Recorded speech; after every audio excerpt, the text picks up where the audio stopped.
বাংলাদেশের মানুষের ভিতরে কোরআনের খেদমত বেশি, তবলিগের খেদমত বেশি, তাসাউফের খেদমত বেশি, দিনদারি বেশি।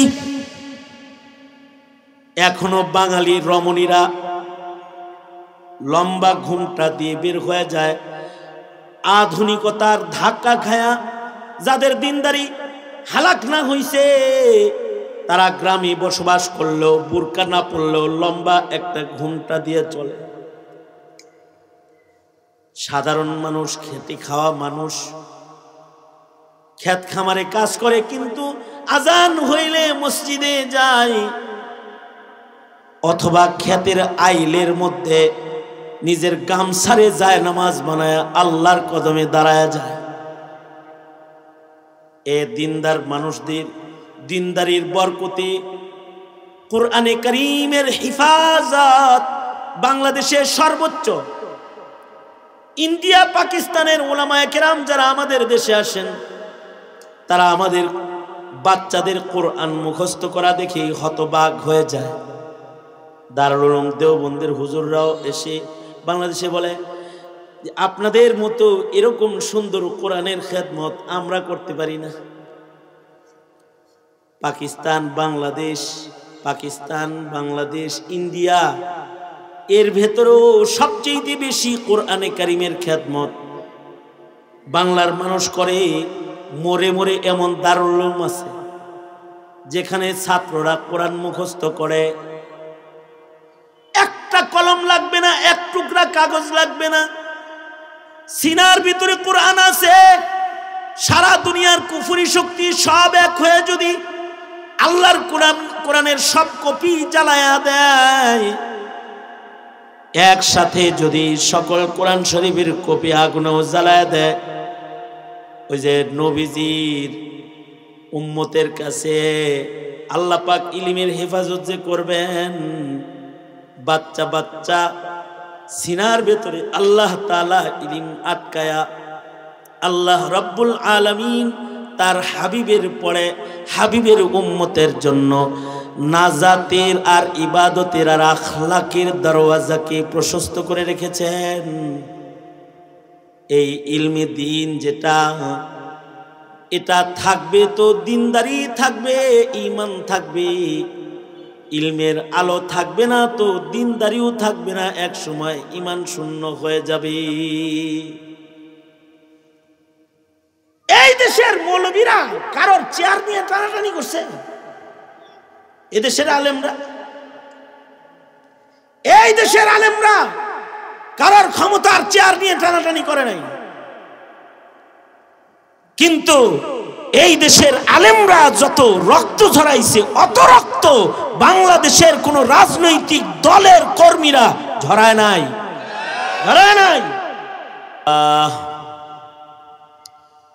আলহামদুলিল্লাহি ওয়া কাফা ওয়া সালামুন আলা ইবাদিহিল্লাযীনা ইসতাফা।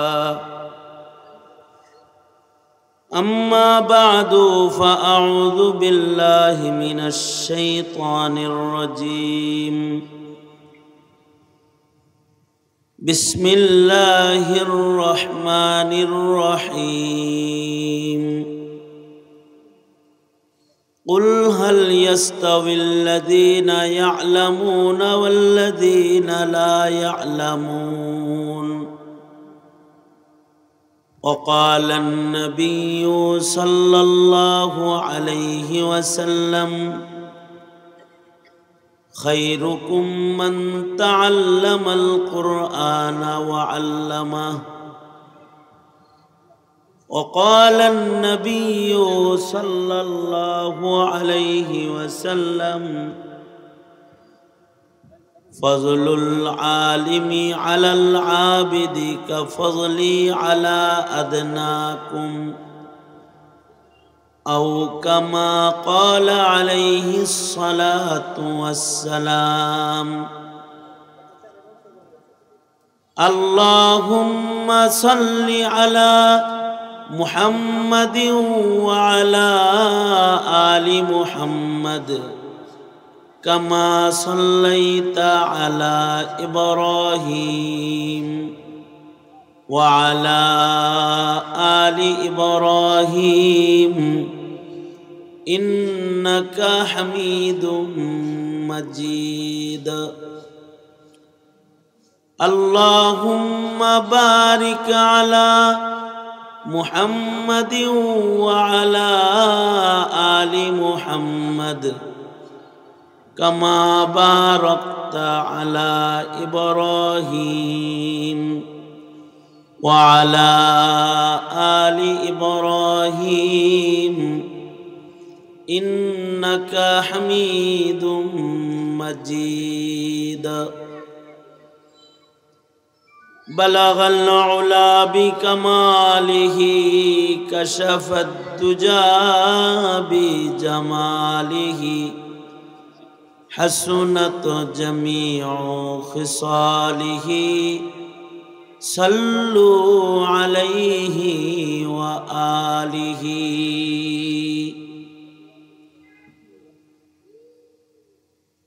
উত্তরখামের দারুল উলুম মাদ্রাসার আয়োজনে আয়োজিত হাফেজ ছাত্রদের দস্তারবন্দি উপলক্ষে মহতি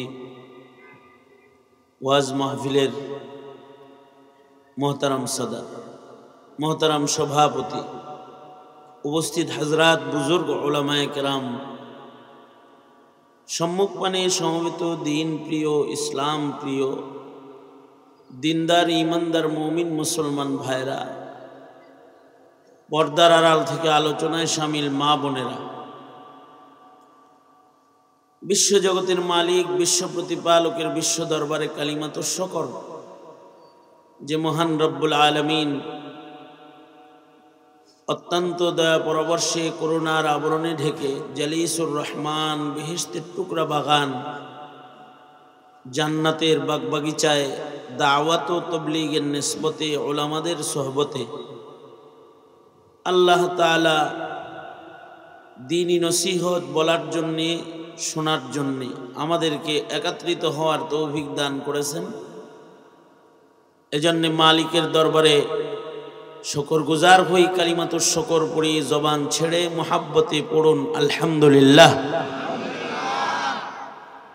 বিকাল থেকে ওলামা হযরতগণ কথা বলেছেন, আমার পরেও যোগ্য যোগ্য ওলামা হযরতগণ বয়ান করবেন। বিশেষভাবে আমার দোস্ত আল্লামা হাসান জামিল দামাত বরকাতুহুম আখিরি নসিহত ও আখিরি আলোচনা করবেন। সালাতুল ইশার পরে আমি আপনাদের সামনে বসে গেছি বরকতের নিয়তে আয়াত এবং দুই জায়গা থেকে হাদিস আপনাদের সামনে পেশ করেছি। এগুলোকে সামনে করে কিছু কথা আপনাদের কানে পৌঁছানোর ইরাদা, আল্লাহ তাআলা কিছু উপকারী কথা আপনাদের কানে পৌঁছাবার তৌফিক দান করেন। আপনারা দোয়া করুন, বলুন আমিন। যুগে যুগে আমি কোনো ভূমিকা ব্যতিরেকে যে সবকটা আপনাদেরকে ইয়াদ করাইতে চাই ওই দিকে চলে যাচ্ছি।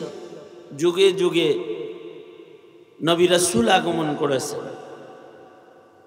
নবী রাসূলগণ যুগে যুগে দুই জিনিস নিয়ে আগমন করেছেন। সকল নবী দুই জিনিস নিয়ে আগমন করেছেন। নবীরা ঈমানের দাওয়াত তাওহীদ নিয়ে আগমন করেছেন, আর দ্বিতীয় নাম্বার নবীরা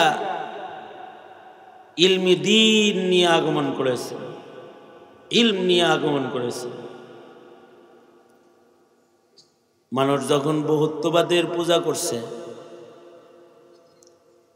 নবীরা এসে মানুষদেরকে এক আল্লাহর সন্ধান দিছে। আমাদের নবীজিও কাবা শরীফের ভেতরে ৩৬০ মূর্তির পূজা যখন করে মক্কার লোকেরা, তো আল্লাহর রাসূল এসে বলেছেন কুলু লা ইলাহা ইল্লাল্লাহ, তোমরা তাওহীদের কালিমা উচ্চারণ করো, তুফলিহুন, তাহলে তোমরা সফল হয়ে যাবে।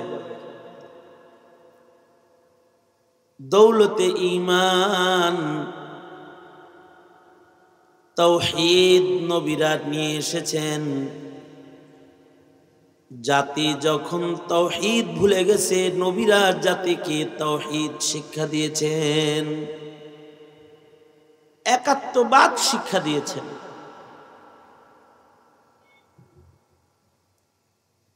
তাওহীদের বিশ্বাস আর একাত্মবাদ,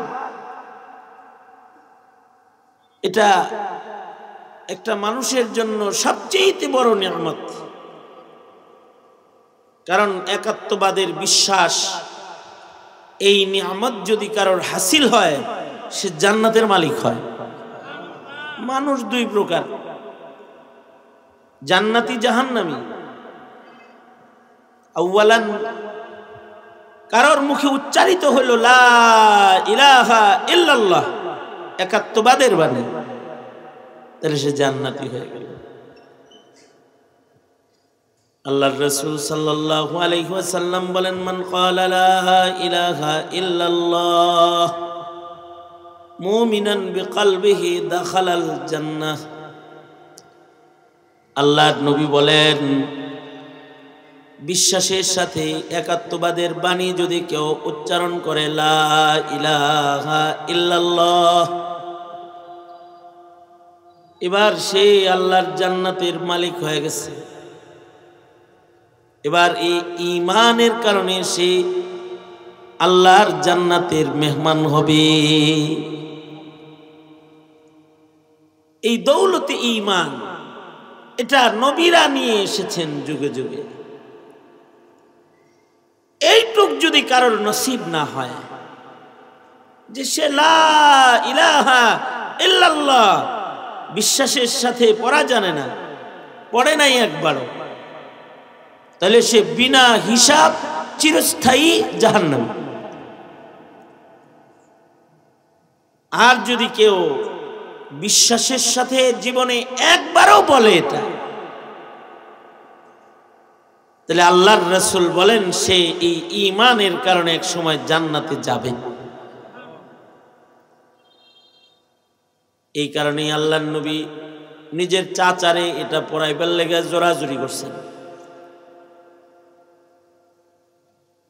নবীজি নিজের চাচাকে বলেছেন, একবার বলেন, একবার বলেন লা ইলাহা ইল্লাল্লাহ, একবার বলেন। যদি আপনি একবারও লা ইলাহা ইল্লাল্লাহ উচ্চারণ করেন আর কালিমা পড়েন, আশফাউ, আমি এই কালিমা পড়লে আপনার জন্য ময়দানে মাহশারে আল্লাহর কাছে শাফাআত করব। অন্য বর্ণনায় আছে উহাজ্জু বিকা ইনদাল্লাহ। যদি একবার আপনি কালেমা পড়েন, তাহলে আপনাকে জান্নাতে নেওয়ার জন্য আমি আল্লাহর সাথে জোরাজুরি করব। এই কালিমা তাওহীদ। আমাদের কপাল ভালো, জন্মসূত্রে আমরা কালিমা পাইছি। মুসলিম দেশে, মুসলিম ঘরে আমাদের জন্ম, এর জন্য আমাদের কোনো কষ্ট করতে হয়নি। এই নিয়ামতটা আল্লাহ তাআলা আমাদেরকে এমনি দিয়ে দিছেন, জন্মসূত্রে দিছেন। এবার হলো এই ঈমান, যেটা জন্মসূত্রে দামি নিয়ামত পাইলাম, এইটারে দেখভাল করতে হইব, তো এটাকে বাঁচায় রাখতে হইব। তো গাছ তো লাগাইলেই হয় না, যত্ন না করলে গাছ মরে যায়। গাছ লাগাইলেই কি হয়? এই যাও,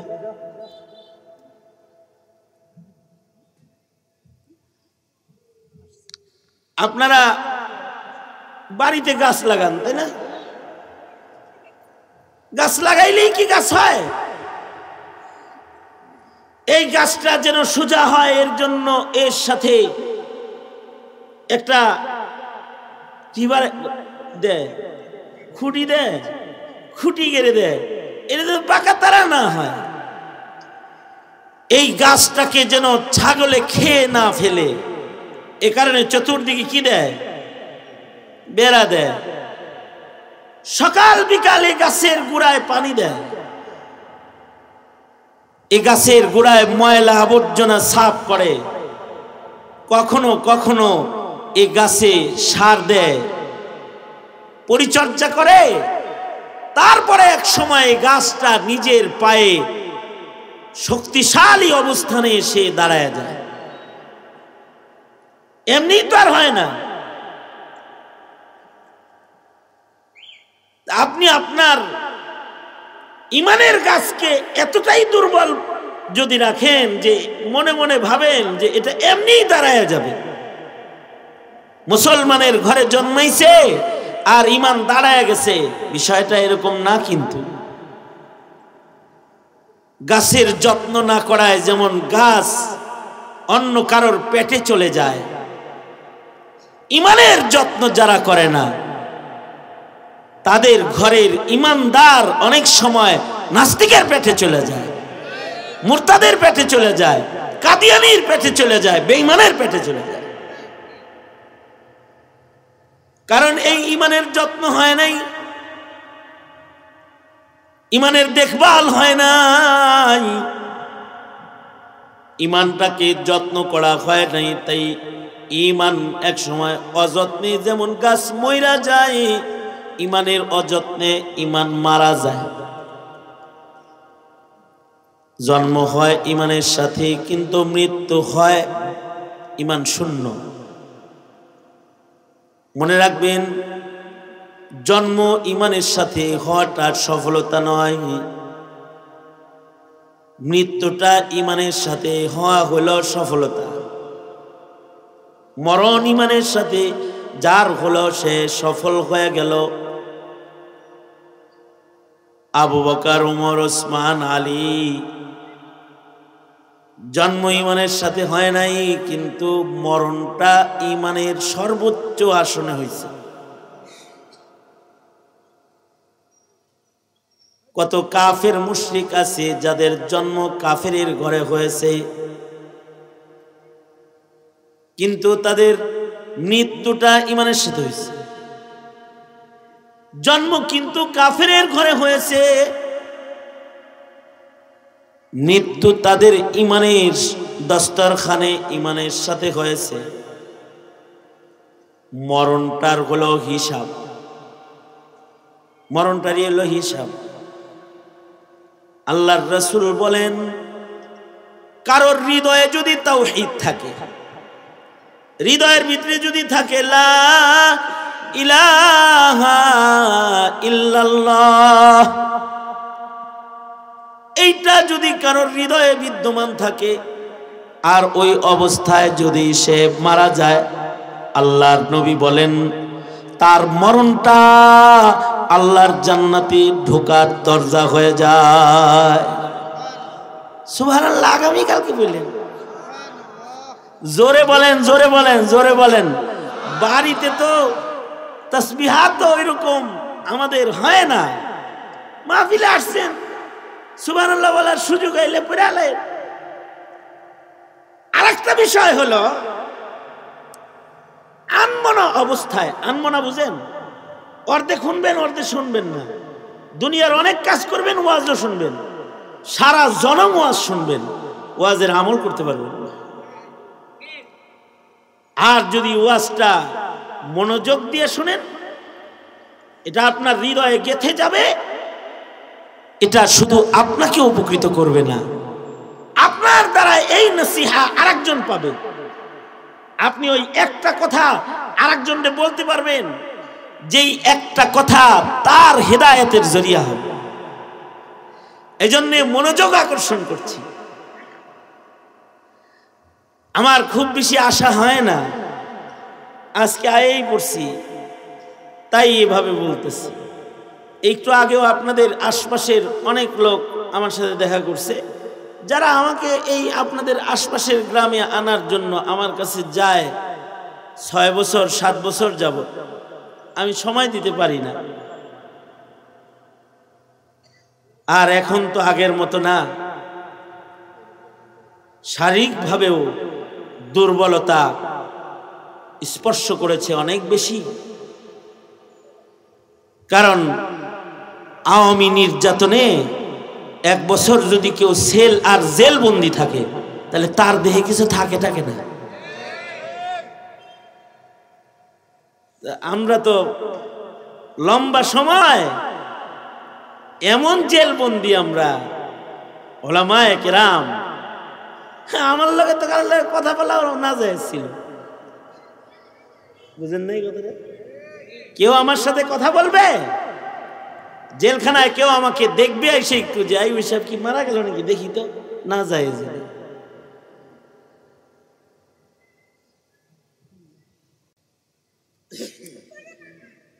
7 মাস পর্যন্ত জেলখানার থেকে জানি না যে বাড়িতে কে বাঁচা আছে, বাড়িতে কে মারা গেছে। 7 মাস পরে গিয়ে একদিন টেলিফোনে ঘরে কথা বলার সুযোগ দিল। তখন জানলাম যে ফুফা মারা গেছে, চাচা মারা গেছে, মামা মারা গেছে এই 7 মাসের ভেতর। এ কারণে খুব বেশি আশা হয় না। আর আইসাই যেহেতু আজকে পড়ছি তাই একটু বলতেছি আর কি, খেয়াল করে শুনতে।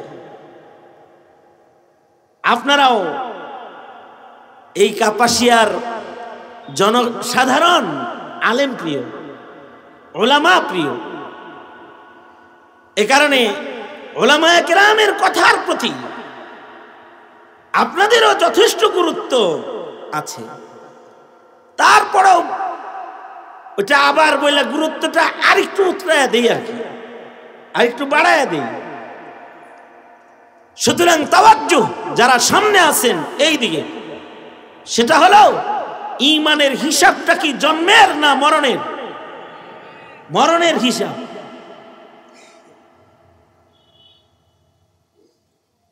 জন্মাইছে কেউ ইমানদারের ঘরে, কিন্তু মরছে যায় শাহবাগে, অথবা মরছে যায় পঞ্চগড়ে কাদিয়ানীদের ঘরে। জন্মসূত্রে তো ঈমান লা ইলাহা ইল্লাল্লাহ, কিন্তু মরার সময় তার ঈমান নষ্ট হয়ে গেছে। এ কারণে আল্লাহর রাসূল বলেছেন, মান মাতা ওয়া হুয়া ইয়ালামু লা ইলাহা ইল্লাল্লাহ, যে লোক মারা গেল আর তার হৃদয়ে আছে তাওহীদ, লা ইলাহা ইল্লাল্লাহ, তো আল্লাহর নবী বলেন তার মরণটা হবে আল্লাহর জান্নাতে ঢোকার দরজা। একদিক দিয়ে সে মরবে, আর একদিক দিয়ে সে জান্নাত রাসিদ, জান্নাতে পৌঁছবে। এই দামি ঈমান, এটা জাতির যখন নষ্ট হয়েছে, আল্লাহ তাআলার নবী পাঠায়া পাঠায়া জাতির ঈমান ঠিক করছে।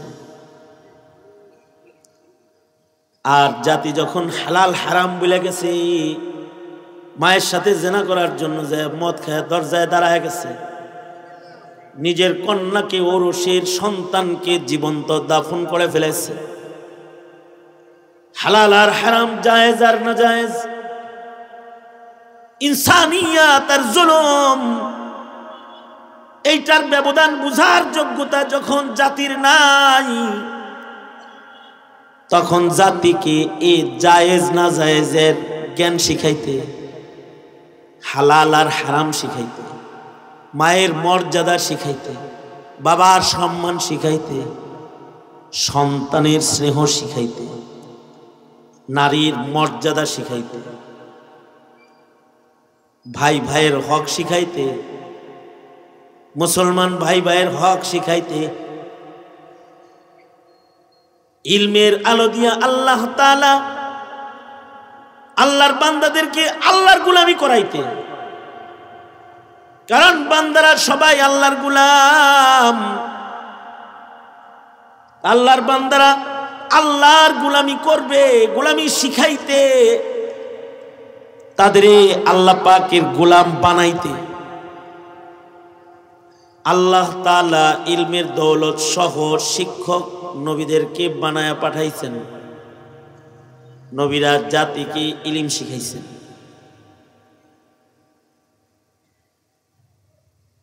কিয়ামত পর্যন্ত আর কোন নবী এই পৃথিবীর মাটির পরে আসবে না। আপনার আমার নবী শেষ নবী, বিশ্ব নবী, বিশ্ব মানবতার নবী মুহাম্মাদুর রাসূলুল্লাহ সাল্লাল্লাহু আলাইহি ওয়াসাল্লাম শেষ নবী। কিয়ামত পর্যন্ত আর নতুন করে কোনো পয়গম্বরের আগমন ঘটবে না। কিয়ামত পর্যন্ত জাতির ঈমান নষ্ট হইলে তাদের ঈমান কে ঠিক করবে? কিয়ামত পর্যন্ত জাতি গুমরা ভ্রষ্ট হয়ে গেলে তাদের ইলমের আলোয় কে পথ দেখাবে? আল্লাহর রাসূল বলেন, আমার উম্মতের উলামায়ে কেরাম, আলেমে দ্বীন, সাচ্চা পাক্কা মুমিন আলেমে দ্বীন যারা, তারা ঈমান হারাদেরকে ঈমান শিখাবে। তারা জাহেলদেরকে ইলম শিখাবে। জাতির মূর্খতা দূর করে তারা আল্লাহ ভোলা বান্দাদেরকে আল্লাহর সাথে লাগাবে। এ উলামায়ে কেরামরা হলো নায়েবে নবী।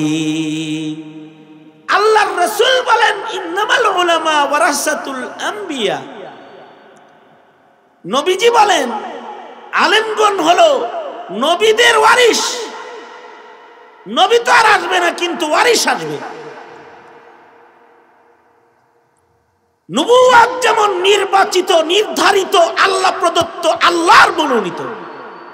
আমি শব্দ চয়নগুলো করতেছি, শিক্ষিত লোক তো আপনারা শব্দগুলো ভালো করে শুনেন। নবুয়ত যেমন নির্বাচিত, নির্ধারিত, আল্লাহর পক্ষ থেকে চয়নকৃত মানুষকে আল্লাহ তাআলা দান করে। কিয়ামত পর্যন্ত সত্যিকারের ইলমের নিয়ামত আল্লাহ তাআলা যাকে তাকে ইলম দিবেন না। নির্বাচিত, নির্ধারিত, যাকে পছন্দ করে তাকে ইলম দান করে, এবং ইলমের আমল তাকে আল্লাহ দান করে, যাকে তাকে দেয় না। এ কারণে মান্নত মানলেই পোলা মৌলভী সাহেব হয় না। মান্নত মানছে 4 মেয়ের পরে একটা ছেলে, হুজুর যদি ছেলেটা হয় এটারে হাফেজ বানাবো, হুজুর দোয়াটা করে দিয়েছে। তা আমরা বলি তখন যে মেনশন করেন না, মেনশন করেন না, হাফেজ বানাবো এটা মেনশন করেন না। আপনি নিয়ত করতেছেন হাফেজ বানাইবেন, আল্লাহ চাইলো যে ওরে হাফেজ বানাবো না, ওরে আলেম বানাবো।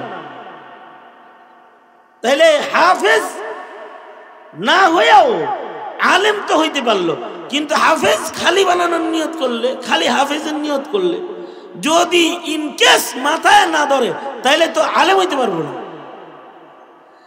আপনি নিয়ত করেন নায়েবে নবী বানাবো এটারে, এটা হাফেজ বানায় হোক আর আলেম বানায় হোক, মুফতি বানায় হোক, যেমনে হয়, যেই দিকে মেহনত করে তাকে নবীর নায়েব বানানো যায় এই নিয়ত করে ফেলে। কারণ হিফজুল কোরআন, কোরআন মুখস্থ করা নিজের ব্যক্তিগত কারামতি না, এটা আল্লাহর দান। অথবা কোরআনে কারীমকে ইয়াদ রাখা, স্মরণ থাকা। মুখস্থ করেছে কিন্তু ভুলে গেছে, লাভ নাই, হাসরেও পড়তে পারবো না। মুখস্থ করেছে এবং স্মরণ আছে, এর আমল আছে, ময়দানে মাহশারে আল্লাহ তাকে বলবে একটি করে আয়াত পড়ো আর একতলা করে উপরে উঠো। আল্লাহু আকবার বলেন, জান্নাতের এক ধাপ উপরে উঠো। নিজের ইচ্ছায় হাফিজ কোরআন হওয়া যায় না, কারণ কোরআন আল্লাহ পাকের নূর। কোরআন হলো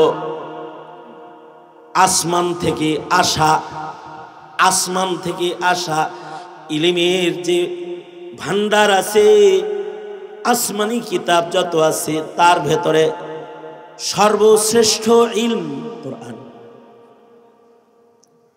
যা আল্লাহ তাআলা তার বন্ধুকে দান করেছেন। শ্রেষ্ঠ নবী, তাই নবীকে শ্রেষ্ঠ ইলম দান করেছেন। নবী যেহেতু শ্রেষ্ঠ নবী, নবীর ইলমও শ্রেষ্ঠ।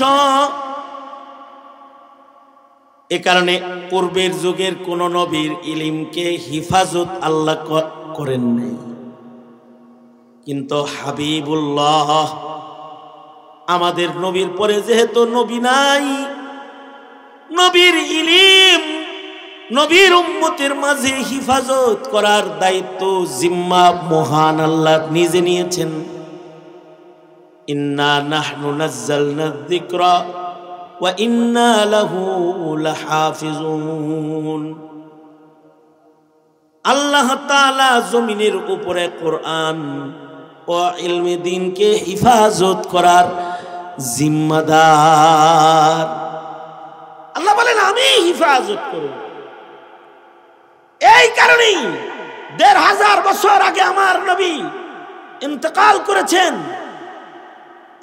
কিন্তু নবী যে ইলম রেখে গেছেন, নবীর ইলম ইন্তেকাল করে নাই। নবীজির ইলম, এটা নবীজির বিদায়ে ইলমের বিদায় হয় নাই। নবীর ইলম যেভাবে আল্লাহর রাসূল রেখে গিয়েছিলেন, সেভাবেই নবীর উম্মতের নায়েবদের কাছে বিদ্যমান আছে, সেভাবেই আছে।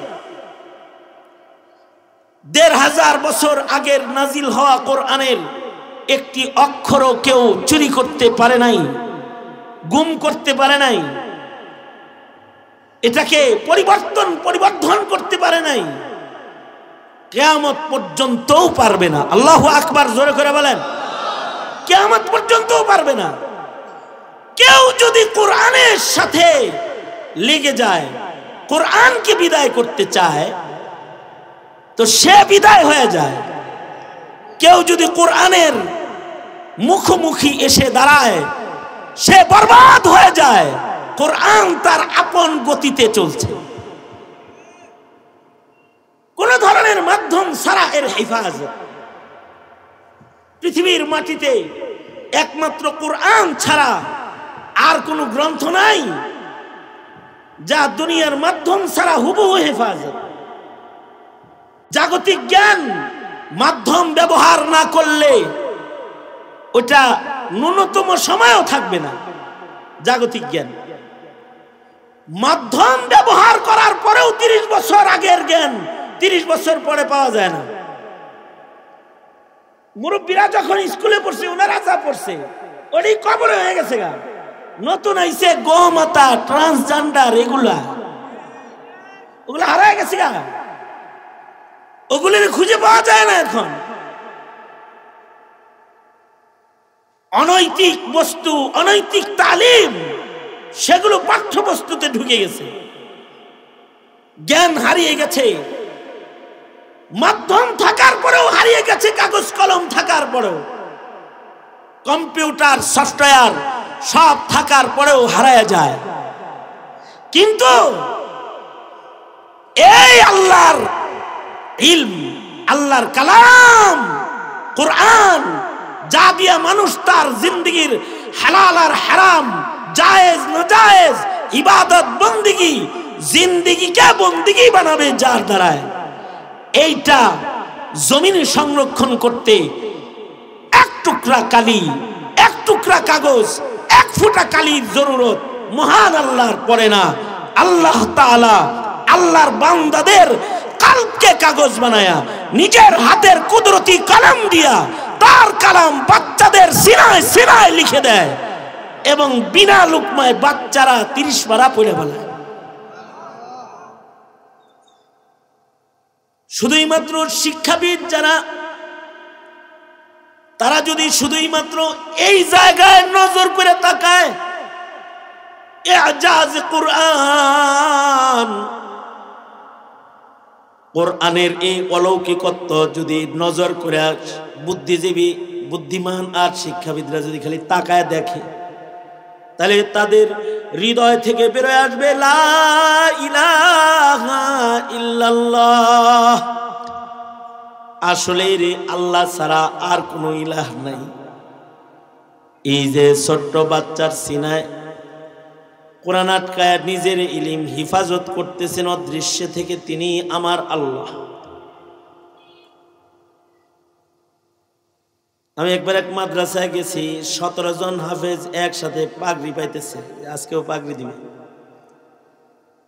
তো পাগড়ি প্রদানের এই অনুষ্ঠানে ছোট ছোট বাচ্চা হাফেজ আছে। এর ভেতরে একটা এত ছোট বাচ্চা আমার সামনে আসছে, যে ওর নাকের পানি খালি বাইরে হইতেছে আর ভিতরে ঢুকতেছে, এরকম এরকম করতেছে খালি। আমি যখন পাগড়িটা পেঁচাই, ওর রসিকতা করে ওরে বলছি, ওই যে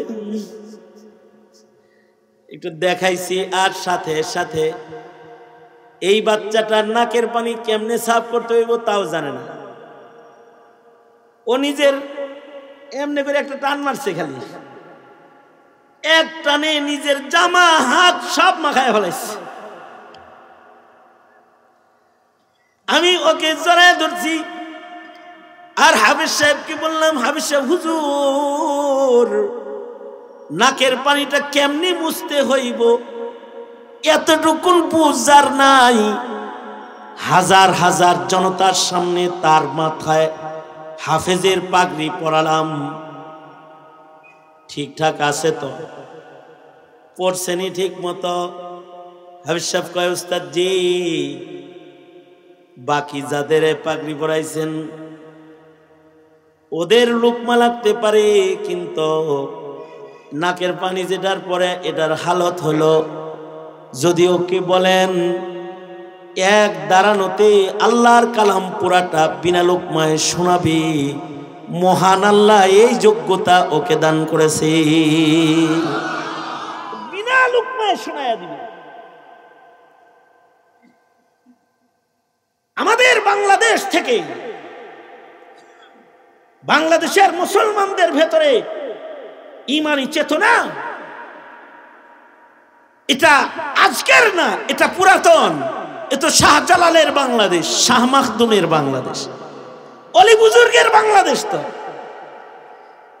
এ কারণে এই বাংলাদেশে দাওয়াত ও তাবলীগ যেমন খুব জোরালো, বৃহত্তর ইজতিমা, বিশ্ব ইজতিমা বাংলাদেশে, এই বাংলাদেশে হাজার হাজার হাজার হাজার মাদ্রাসা, 40,000-এর উপরে মাদ্রাসা, 40,000 এর উপরে মাদ্রাসায় লক্ষ লক্ষ আলেমরা শুধু ইলম বিতরণ করে, তারা পাঠদান করে। আর লক্ষ লক্ষ মুসলমানের ঘরের মুমিন সন্তানরা তাদের বুকটাকে খালি কইরা মাদ্রাসায় যায়, এটার ভেতরে ইলমি দ্বীন ভরে। আল্লাহু আকবার জোরে করে বলেন, এটার ভেতরে ইলমি দ্বীন ভরে। পীর মাশায়েখ বুজুর্গরা মানুষের হৃদয়কে ঝাড়ু দেয়। এই বাংলাদেশ, তো এই বাংলাদেশের মানুষের দ্বীনি মনোভাব, দ্বীনি স্পৃহা এটা ভিন্ন রকম। এ কারণে বাংলাদেশের মানুষের কোরআনের যত্ন বেশি, মাদ্রাসার যত্ন বেশি। কোন সরকারি আয়োজন নাই, কিন্তু এই 40,000 মাদ্রাসা এই বাঙালি পাবলিক চালায়, তাদের টাকায়, তাদের দানের টাকায় এগুলো চলে। এবং এখান থেকে প্রতি বছর মুয়াজ মাহমুদ তাকরিমের মতো বিশ্বজয়ী হাফেজ জন্ম হয়, যারা বাংলাদেশের পতাকাকে এইভাবে উঁচু করে। এই যে গত 5 দিন আগে বাংলাদেশের এক সন্তান মুয়াজ মাহমুদ, সে তুরস্কে বিশ্ব চ্যাম্পিয়ন হয়েছে কোরআনে কারীমের হিফজ প্রতিযোগিতায়। এরদোগান, তুরস্কের খলিফাতুল মুসলিমিন প্রেসিডেন্ট, সে নিজের ঠোঁট দিয়া বাংলাদেশের একটি বাচ্চার হাতকে চুম্বন করাটা নিজের জন্য ভাগ্য মনে করেছে, ভাগ্য মনে করেছে।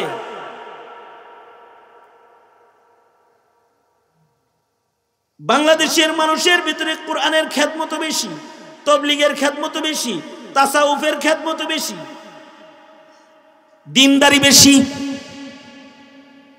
এখনো বাঙালি রমণীরা লম্বা ঘুমটা দিয়ে বের হয়ে যায়, আধুনিকতার ধাক্কা খায়া যাদের দিনদারি হালাক না হইছে তারা গ্রামে বসবাস করলেও বুরকা না পড়লেও লম্বা একটা ঘুমটা দিয়ে চলে। সাধারণ মানুষ, খেতে খাওয়া মানুষ, ক্ষেত খামারে কাজ করে, কিন্তু আজান হইলে মসজিদে যায় অথবা ক্ষেতের আইলের মধ্যে নিজের গামছারে যায় নামাজ বানায় আল্লাহর কদমে দাঁড়ায় যায়। এ দিনদার মানুষদের দিনদারির বরকতে কুরআনে কারীমের হিফাজত বাংলাদেশের সর্বোচ্চ। ইন্ডিয়া পাকিস্তানের উলামায়ে কেরাম যারা আমাদের দেশে আসেন তারা আমাদের বাচ্চাদের কোরআন মুখস্থ করা দেখে হতবাক হয়ে যায়। দারুল উলুম দেওবন্দের হুজুররাও এসে বাংলাদেশে বলে যে আপনাদের মতো এরকম সুন্দর কোরআনের খেদমত আমরা করতে পারি না। পাকিস্তান, বাংলাদেশ, ইন্ডিয়া এর ভেতরেও সবচেয়ে বেশি কোরআনে কারীমের খেদমত বাংলার মানুষ করে। মোরে মোরে এমন দারুল উলুম আছে যেখানে ছাত্ররা কোরআন মুখস্থ করে, একটা কলম লাগবে না, এক টুকরা কাগজ লাগবে না, সিনার ভিতরে কোরআন আছে। সারা দুনিয়ার কুফরি শক্তি সব এক হয়ে যদি আল্লাহর কোরআনের সব কপি জ্বালায়া দেয়, একসাথে যদি সকল কোরআন শরীফের কপি আগুনেও জ্বালায়া দেয়, ওই যে নবীজির উম্মতের কাছে আল্লাহ পাক ইলমের হেফাজত যে করবেন, বাচ্চা বাচ্চা সিনার ভেতরে আল্লাহ তাআলা ইলম আটকায়া আল্লাহ রাব্বুল আলামিন তার হাবিবের পরে হাবিবের উম্মতের জন্য নাজাতের আর ইবাদতের আর আখলাকের দরওয়াজাকে প্রশস্ত করে রেখেছেন। এই ইলমে দ্বীন যেটা, এটা থাকবে তো দিনদারি থাকবে, ঈমান থাকবে। ইলমের আলো থাকবে না তো দিনদারিও থাকবে না, এক সময় ঈমান শূন্য হয়ে যাবে। এই দেশের মৌলবীরা কারোর চেয়ার নিয়ে টানাটানি করছে? এদেশের আলেমরা, এই দেশের আলেমরা কারোর ক্ষমতার চেয়ার নিয়ে টানাটানি করে নাই। কিন্তু এই দেশের আলেমরা যত রক্ত ঝরাইছে, অত রক্ত বাংলাদেশের কোন রাজনৈতিক দলের কর্মীরা ঝরায় নাই। এই দেশের আলেমরা তারা কিন্তু থানায় থানায় ইলেকশনের জন্য প্রার্থী হয়ে দাঁড়ায় নাই। তারা জাতির কাছে ভোট চাওয়ার জন্য কোনোদিন হাত পেতে দাঁড়ায় রয় নাই। ইল্লা মাশাআল্লাহ 2-4 জন রে পাবলিকে মিলা দাঁড় করাইছে। আপনি চাউন লাগবো না, হাফিজি হুজুর রে দাঁড় করাইছিল সবাই মিলা, আপনি খালি দাঁড়ায় থাকেন, ভোট চাইতে হবে। তবে মৌলবীরা এই কাজ মৌলবীর না যে মৌলবী ভোট চাইবে আর মৌলবী কারোর চেয়ার নিয়ে টানাটানি করবে, ক্ষমতার মসনদ থেকে একজনকে নামায় সে নিজে বসার চেষ্টা করবে, এই কাম মৌলবীর না। মৌলবীর আসল কাম হলো মৌলবীরা জাতির হৃদয়ের পাহারাদার, হৃদয় পাহারা দেয়। মুসলমানের হৃদয়ে যখন নাস্তিক মুরতাদ বেঈমানদের আক্রমণ হয় আর তার ঈমানকে নষ্ট করার অপচেষ্টা যখন করে, তখন মৌলবীরা উঁচু গলায় কথা কয়, রাজপথে দাঁড়িয়ে যায়, গুলি খায়, শহীদ হয়ে যায়, জেলখানায় চলে যায়। রাজনীতি করার অপরাধে না। তোমরা মনে করো রাজনীতি না, আসলে তোমার সন্তানের ঈমানের পাহারা দেওয়ার অপরাধে যায়। তারা তোমার সন্তানের ঈমানের পাহারাদারি করেছে। এই বুঝার অনেক বড় একটা গ্যাপ আছে, বুঝের গ্যাপ। আর আরে মিয়া মৌলবীরা জায়েজ না জায়েজ কয়, হালাল আর হারাম কয়, ইলমের আলো দিয়া জাতিরে হালাল হারাম বুঝায়। বুঝাইতে গেলে কখনো এই বুঝটা ক্ষমতার আসন আটকে বসা জোর জবরদস্তি করা জালেমটার গায়ে লাগা যায়, জালেমের গায়ে লাগে। তখন সেই জালেম আলেমকে জেলে ঢুকাইতেও পরোয়া হয় না, গুলি করে রাস্তায় আলেমের রক্তকে রাজপথের কার্পেট বানাইতে তার হৃদয় একটু কাঁপে না, অথবা ফাঁসির রশিতে ঝুলায় দিতেও তার কোনো দ্বিধাবোধ হয় না। তোমরা যারা প্রজন্মের সন্তান, মুসলিম ঘরের সন্তান, তোমরা যারা আছো, তোমরা মনে করো না মোল্লা রাজনীতি করে। মোল্লা রাজনীতি করে না, মোল্লারা ইমানের কথা বলে, ইসলামের কথা বলে। এই ইসলামের কথা কোন কোন রাজনৈতিক দলের গায়ে যায় লাগে। যারা ইসলামকে অপছন্দ করে, যারা ইসলামকে প্রমোট না করে নাস্তিকতাকে প্রমোট করে, কি কথা বলেন না আওয়াজ করে, ঠিক না? তাদের গায়ে যায় লাগে। আসলে কিন্তু আলেমে দ্বীন ইমানের কথা বলে, ইমানের কথা আলেমরা বলে বিধায়ী এই যে বলতেছে কেউ আর এভাবে নীরবতা নিস্তব্ধতা যে জমে বসে মৌমাছির চাকের মতো বসে কথা শুনে, কারণ তারা ইমানের কথা বলে তাই শুনে। এখানে যদি কেউ এমন হয় যে ইমানের কথা বলে না, তার কথা এ জাতি শুনতেও চায় না। কেন? ইমানের কথা শোনার জন্যই আলেমের কাছে মানুষ আসে। সুতরাং আলেমের কাছে যে ইলম আছে, তার কাছে যে ইমানের বক্তব্য আছে, এইটার আলোয় নিজের সমাজকে আলোকিত করা দরকার আছে না নাই? আছে। মাহফিল হলো তার একটি প্রয়াস। আমার অত্যন্ত স্নেহের আদরের ছোট ভাই শেখুল হাদিস মুফতি আরিফ জব্বার দামাত বরকাতুহুম এসে পড়ছেন, আর আমারে উনি আর এক জায়গায় এখন পাঠিয়ে দিবেন। এরপরেই আমার দোস্ত আল্লামা হাসান জামিল সাহেব আসবেন। কাছাকাছি অলরেডি চলেই আসছেন। আমি যে কয়টা কথা কইলাম, একটা কথা দিয়ে আমি বুঝাইছি আপনাদেরকে যে ইমানের যতন করা। নবীরা ইমান নিয়ে এসেছেন, যতন করার তালিম দিতে ইলম দিয়ে গেছেন। ইলমের আলোয় ইমানকে যতন করার চেষ্টা করব ইনশাআল্লাহ। বলেন এটা কই যায় ইলম লইবেন? আলেমের কাছে যায় ইলম লইবেন। সুতরাং আলেম ওলামা যেখানে, আপনি ইমানদার হিসাবে আছেন সেখানে ইনশাআল্লাহ। বলেন কারা কারা হাত তোলেন? এক হাত আছেন ইমান আলেমের লগে, আর এক হাত আর একজনের লগে, দোনো হাত তোলেন। বলেন আলেম ওলামা যেখানে, আরো জোরে বলেন আমরা আছি সেখানে। আলেম ওলামা যেখানে, এটা একটা মূলনীতি। যেই খানকায় মৌলবী নাই ওই খানকায় আমি নাই, যেই তবলিগে আলেম নাই ওই তবলিগে আমি নাই, যেই মাদ্রাসায় আলেম বা আমল নাই ওই মাদ্রাসায়। মূল কথা এটা। তাহলে হিদায়াতের বুঝ সহজ হবে। আল্লাহ তৌফিক দান করেন, আমিন। আমাদের সবাইকে আল্লাহ তাআলা ঈমানি আমলি তারাক্কি দান করেন, আমিন।